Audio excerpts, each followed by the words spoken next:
What's up, Transformers fans? My name's Mondo, and welcome to Moonbase 84. Happy holidays, and today let's check out the Transformers Earthspark Grimlock Deluxe figure.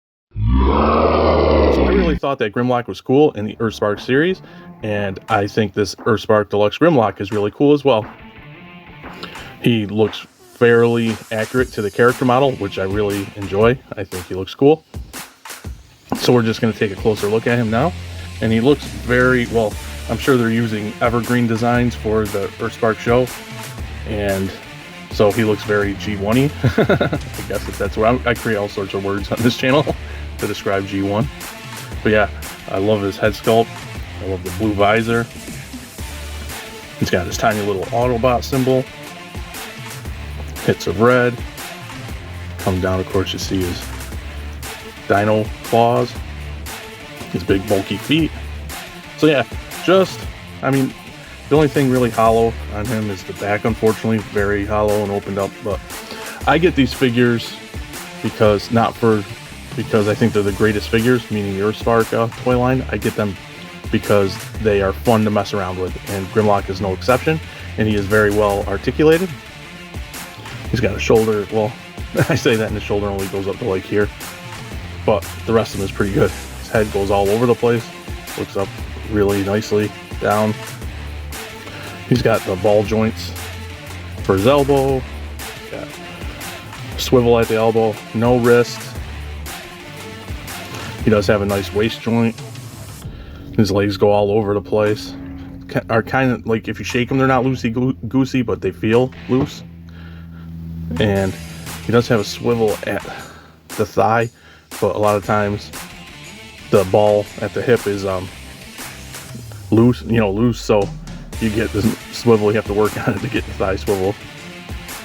Another problem is this piece on his leg constantly wants to do that. I have trouble getting it to stay locked in. This side not so much, but he does have a nice knee bend. Seeing there, it's popping again.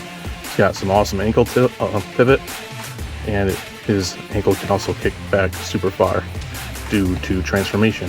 He comes with this nice gun accessory, a nice homage to his original gun in G1, a little hit of red paint.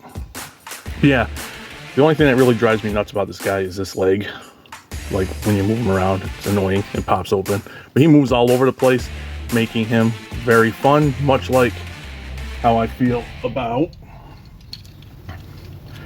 the Earthspark Optimus. And let's see, well, see, loosey-goosey. See how they stack up to each other. And one of the main problems I have with the Earthspark toy line is the scaling issues. I don't have Bumblebee yet, but I decided I wanted to collect all these figures, but I know he doesn't scale well with, Prime and probably Grimlock. They're about the same size. And I try not to be a scaling nut, but to me, Bumblebee needs to be smaller. And speaking of which, here's the only other Earthspark figure I currently have, which is the Warrior Jawbreaker. And at least Jawbreaker, as you can see, is shorter, but look at how, and I know he's a beefy bot in the show, but I think that you can see the scaling problem. Even though he's beefy, I don't think he should be wider than Grimlock in the torso area, or Prime. Or maybe you could get away with maybe Prime, but I don't know. What do you guys think? Let me know. But still, really fun. Even though they don't scale, they're really fun toys. I mean, I love this Jawbreaker. He's by no means the best Transformer figure ever, but fun. And that is the appeal to the Earthspark line for me. So, another quick look at Grimlock up close. Just really cool. Just really love how he looks. And so now what I'll do is I'll transform him, and we'll check out his Dino mode, which is usually his most popular mode, but this robot mode is no slouch. So here's Grimlock in his T-Rex mode, and he does look pretty cool. The one thing I will say is that he looks a little too low to the ground to me if you want to have like the now modern take on a T-Rex with the tail sticking straight up, and you can't lift his head up or anything. So yeah, maybe a little bit too low to the ground due to his arms. Maybe if they incorporated a way to make his arms, or slash legs I should say, extend to make him just a little bit taller. but as you see, as I turn him around here, he is a beefy dino. He's very wide.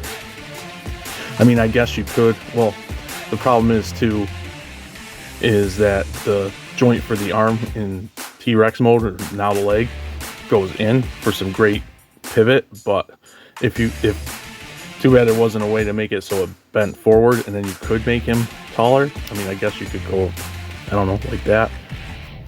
Does that help? I don't know. Let's see. Well, you could give him like more of like a classic T-Rex with the tail hitting the ground, and he's a little bit taller, and you can put his head a little forward. But if you wanted the accurate way T-Rex is with the tail up, there he is. I mean, not terrible, just something I noticed. He, like I said, he is very wide, but besides that, he looks really cool. I mean, you got a lot of nice sculpted in detail for robot mode. You get like these little cannon things still sticking out of his back. You cannot retract them in. They're always like that. And once again, just like his eyes in robot mode, I love that blue. You get a splash of red, and then you get like this yellowish gold paint everywhere, just like on robot mode. So yeah, really cool, pretty cool T-Rex mode. I like it. I actually think it's a fun robot mode, just like, or dino mode, just like I thought the robot mode was pretty fun. Unfortunately, you can't move his dino arms, and I worry that if you like put too much pressure on them, they might snap. They don't feel cheap or anything, just because they're so thin. So articulation, nothing in the head except for this, unfortunately, and his jaw does open and close, and his legs go all around like that. You can swivel them here, and some crazy tilt, so you can get them like off kilter, I guess, maybe out to here. I don't know. You can get some okay poses. I just wish there was a bend forward at the leg, or a bend back, or a little more articulation there. His heels are unfortunately his hands, but like I said, this isn't supposed to be like the hyper detail. It's not a studio series. This is based on a cartoon aimed for a younger demographic, and with that being said, I think these Earthspark figures are a great gateway to get younger people into Transformers. Here is Earthspark Grimlock with his protege Jawbreaker from the show. And as you can see, this is what I mean when I'm talking about the scaling issues. I can straighten out a little bit more, stand up taller. But yeah, this is what I mean about the scaling issues in the show. Grimlock is clearly much bigger than Jawbreaker, and as you can see here, he is about the same height. Let's see about width. And in some spots, Jawbreaker, because of his back legs, is actually kind of wider. So that is a little bit of a shame. I did mention the scaling issues, and I'm going to mention it again. I wish they scaled. I said with Prime, I wish he was a Voyager, and I think Grimlock should have been a Voyager as well. And it's just funny that a Warrior class is bigger than a Deluxe, but I know that's more now about the complexity of the transformation and paint and things like that, more so than size. But I think they kind of missed the mark here. Having Grimlock, actually here, his head is actually, he is shorter if you put him like that. So yeah, they definitely missed the mark with these two in scaling terms. Also forgot to mention that his gun can attach. Where does it attach? Right here on the top. So you already have the blasters here, and now you have his gun for extra firepower. So that is my look at the Transformers Earthspark Deluxe Grimlock.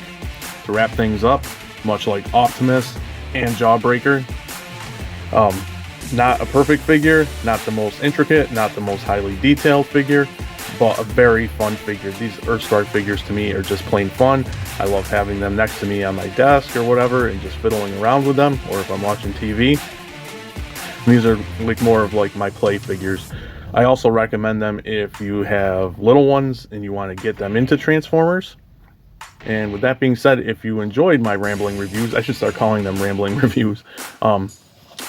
Please comment and let me know what you think. And once again, happy holidays to all, and see you next time on Moonbase 84. Thanks for docking.